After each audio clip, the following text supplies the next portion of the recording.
Hello, it's Judith here. Today I'm going to talk about something that's really fundamental to my business, and that is hypnosis. What exactly is hypnosis?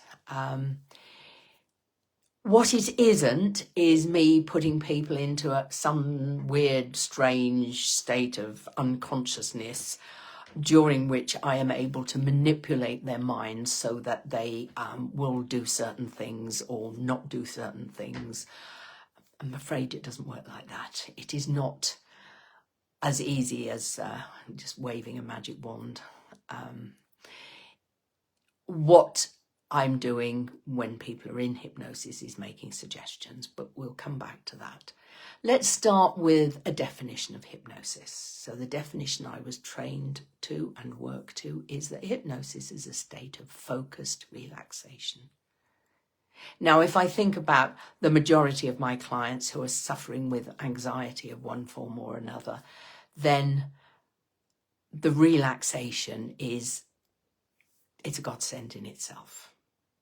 People with anxiety often find it impossible to relax or really, really hard to relax.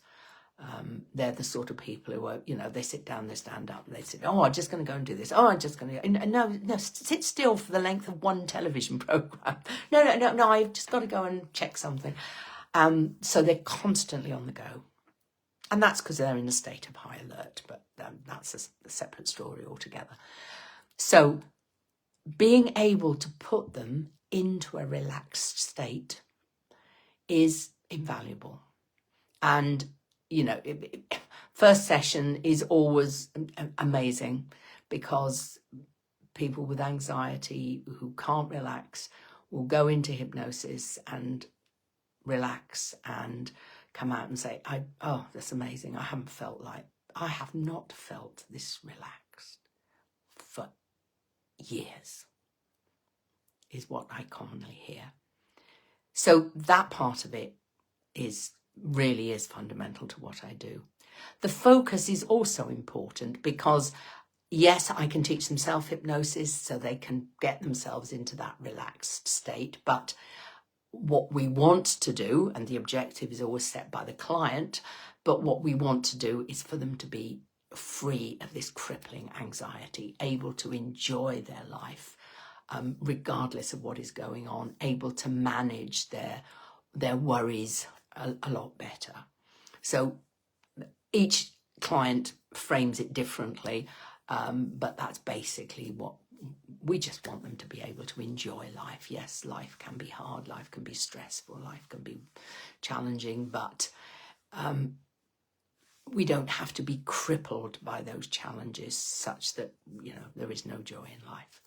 So yeah, we're working towards that objective. And in that space that comes with hypnosis, clients are able to focus in very, very tightly on what we're doing. Whatever modality I'm using, whatever techniques I'm using, they are able to be really concentrated in and focused. So it's an ideal environment for learning new ways of being, basically. So hypnosis is invaluable for hypnotherapy. Obviously it's part of it because it's in the name, but it's, it provides those two things. The difficulty I have with some potential clients, increasingly fewer, I must admit, because more people have either experienced hypnotherapy or they know somebody who has experienced hypnotherapy, so they come in with a slightly different view. But there are still those who are concerned that I'm going to make them do something stupid like stage hypnotists do, get on all fours and bark like a dog. Well, I'm not going to do that. Now, most stage hypnotists are genuine. They're putting people into hypnosis just as I am, but their objective is very different. They're not trying to relax the person. They're not trying to help them deal with their anxiety. They're wanting to entertain. So the expectation of the client is very different. My clients expect to be the way that I tell them they're going to be. They're going to be relaxed. They're going to be able to do some really good work and improve their life. Somebody who volunteers to go on the stage for a stage hypnotist expects to be made to do something rather bizarre or silly, because the stage hypnotist's objective is to entertain an audience. And therefore they will, ask the client to get on all fours and bark like a dog if that will amuse. So expectation is very important, and how you are expecting it to be. So I have to disabuse some people and inform them that, unfortunately the magic wand is still in the post and I can't just make everything go away like that. There is work involved, my work and their work, working in a partnership. Whereas it looks a bit like magic on a stage because that's all part and parcel of the performance, and they have stage hypnotists have special tricks and ways of doing things to achieve their objective. I have my own box of tools to achieve my objective. So we have a state of focused relaxation in which we can do some very valuable work, and it's generally a very pleasant experience. It's very difficult to describe, though, and the best description I've had from a client is, it was like I was here, but I wasn't. And that's pretty good. It is some strange halfway house between being asleep and being conscious. So you are there, but you're not. So my clients can hear everything I'm saying. If they want to remember what I'm saying, they can. They don't have to. If I want them to remember something, I'll suggest it very strongly. If they can't hear me, they've gone to sleep. And that is an occupational hazard, particularly with people with anxiety who are possibly not sleeping well because of the anxiety. I get them in a nice relaxed state and their brain and their body goes, oh, that's lovely. Just let's have a little nap. And that's fine.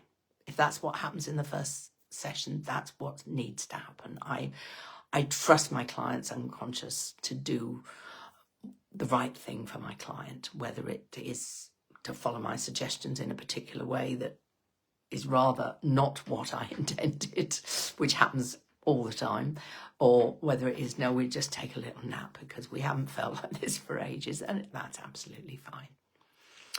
So difficult to describe, a wonderful experience in 99.9% of the cases. Some people, I've probably had 2 clients over 11 years who have struggled to go into hypnosis, struggled to let go enough, or struggle to close their eyes, which is not essential. I mean, children often do it with their eyes open.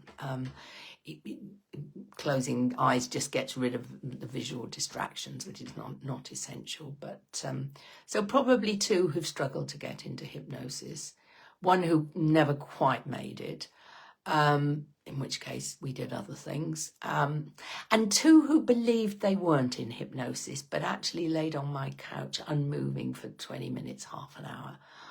And to me, that's a mark of somebody who's in a different state, because you wouldn't normally, with somebody you've just met, sort of lie on my chaise longue and close your eyes and not move for 20 minutes or half an hour unless you were in hypnosis. But they didn't believe they were.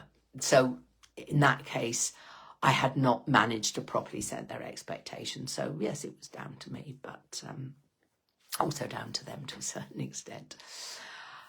And that's about it. It's difficult to describe, but very easy to experience. So if you would like if you're just curious and would like an experience of hypnosis, I'm very open to that. I'm also very open and very keen to teach people self-hypnosis. It's a learnable skill. You have to practice it, but it's an invaluable one to be able to do it for yourself, to be able to help yourself to relax, help yourself to deal with a situation that you're struggling with, or to recover from an upset that you've experienced. So if you just want to experience it, or you want to learn how to do it, then please get in touch and I'll be delighted to help in whatever way I can. And until next time, as always, take care of yourself, keep warm, keep away from germs of all descriptions, and I'll see you next time. Bye.